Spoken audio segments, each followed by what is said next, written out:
Alabama quarterback Jalen Milroe was one of the top quarterbacks, not just in the SEC last year, but in all of college football. And he's a quarterback that probably gets a lot of unfair criticism. It was his first year starting last year, and he was the sixth place quarterback or sixth place player as far as the Heisman goes, right? And if you gave him and you told those type of numbers to any coach and said, "Hey, this is going to be your first year starting quarterback. This is what you're going to get," I think every college coach would take that from a first year starting quarterback. So with that said, let's talk about Jalen Milroe. With the season right around the corner, let's create a little quarterback profile of Milroe and talk about what he did well on and why he was so successful last year, and maybe some improvement areas as well. And in this video, we'll watch some film of Milroe to kind of get our point across and demonstrate what we're talking about at the beginning of the video.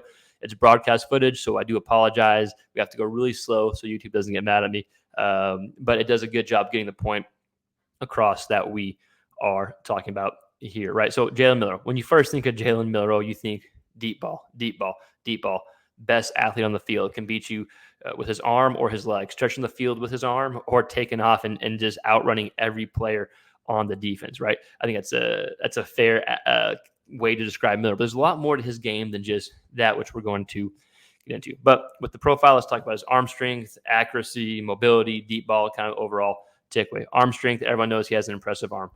He's capable of making any throw on the field. And everyone talks about his ability to push the ball downfield, and we get it. He led the SEC. I think he led all college football, if I'm not mistaken, but in completions where the ball was thrown 20 yards or more in the air. And it wasn't just the completions; it was his completion percentage on those type of throws. I think he had 32 completions, yes, but 55.2 completion percentage, which is pretty gnarly, damn good for those type of throws. 15 touchdowns to 1 pick. Very impressed with those deep balls, but also something that demonstrates his arm strength is his ability to throw outside the numbers.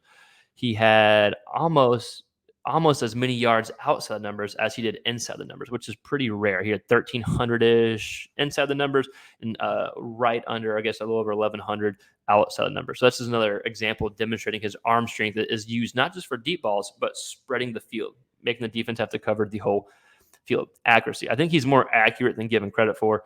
I get it. He does need some improvement areas and needs some more consistency on those intermediate throws. I get it. The ability to do that is there. I think his only time that it wasn't extremely accurate was against the blitz. He was at 60%. Every other type of category, he was a little bit higher than that. All right, let's keep moving on. Experience, of course, we talked about he has 1 year as a starter, but plenty of experience. High-level games. Was a few plays away from going to the college football playoffs. Mobility, best athlete on the field. Against every team they're going to play, he's more times than not going to be the best athlete on the field. And I think that's a great advantage when you have DeBoer, a creative head coach, offensive play caller, in DeBoer's offense. Deep ball. We already talked about his deep ball, one of his main strengths, and his deep ball benefits from his arm strength, right? But he's also extremely accurate. It's more than just being able to throw it far and throw it deep. He's extremely accurate. So I think DeBoer should take advantage of that with Jalen Milroe. Jalen Milroe is a dynamic quarterback with a strong arm, exceptional ability, and a very dangerous dual threat option. I would expect a step forward and a bit more consistency in the small to intermediate passing range. Now, with that said, there's, of course, next steps. There's, of course, a room that he needs to improve. I think number one is he did hold on to the ball too long at times.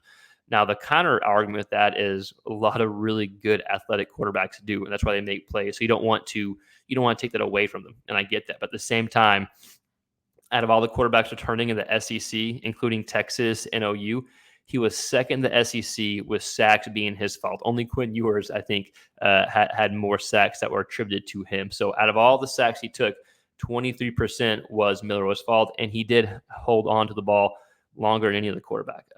Out of all the quarterbacks that have thrown the amount of times that the ball was out in less than 2.5 seconds was 25%.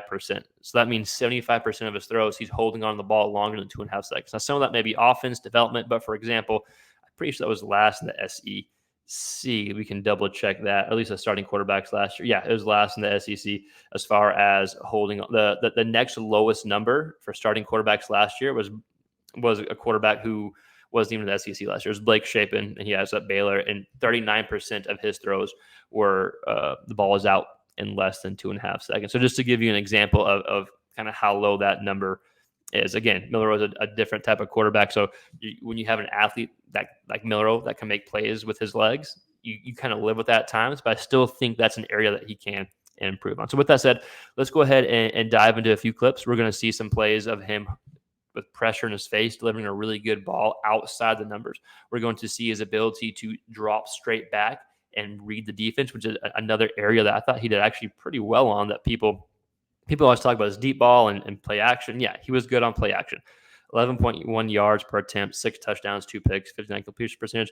But he was actually better without play action. 15 touchdowns, 4 interceptions, 10.4 yards per attempt, and his completion percentage was almost 10%. Was almost 10 points higher on the straight dropbacks and off play actions at 68%. So we're going to demonstrate that ability to just be able to drop straight back and rip it. So with that said, let's go ahead and look at just a few clips. Again, broadcast footage. I apologize. And real quick, this is your first time tuning in. We're just a big quarterback hub. We talk all things college quarterbacks, specifically quarterbacks in the SEC. So like, share, subscribe. It really does help. Let's go on to the video. All right, so touchdown here from Milroe. Just a good example of Milroe against the blitz. Milroe with pressure in his face, like we talked about. He did well against the blitz. Again, did well whenever they would just drop straight 8 people back. But here's A&M bring the blitz. We're going to see throwing with pressure in his face. Outside the numbers too is his pass, I believe, right? If I remember the touchdown correctly, something that he did good on last year as well, able to distribute the ball through the entire field. So we're going to see here, pressure comes from A&M. I think it's a really good example. It's just a really good throw of just so much pressure in his face. Let's see. Boom, pressure. Again, we talked about him holding on the ball too long, and he does, but at times it leads to plays like this. So pressure in his face, throwing the ball, from 25-ish, accurate throw outside the number. That's a really, really tough throw for a touchdown there. Not really much room for error here, right? So again, a good example of Milroe throwing the pressure in his face, but also being able to distribute the ball wherever he needs to and do so fairly accurately, right? Let's go and watch two more plays, because again, I think probably gets too much unfair criticism of stuff. So let's go ahead and watch a few more plays. All right, so I know I said I wasn't going to show any deep throws, but I went ahead and lied, and I'm showing one deep throw here because I think it's a good example of not every deep throw is created equally. Everyone talks about Milroe's strong arm and big playability, and yes, that's true, throwing deep balls and receivers are open, but he was able to complete deep throws, very hard passes. Again, his throws where he had 20-plus more yards downfield, his completion percentage was like 55 or something. I know I said in the video, but it was over 50.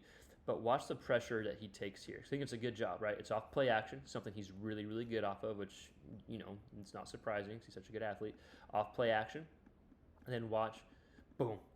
And we'll watch the behind the center view. And again, it's broadcast footage, so it's not super great. You can't see the whole field, but it shows the example, the point I'm trying to get across is the ability to throw the ball, push it downfield, and that not every deep ball is created equally.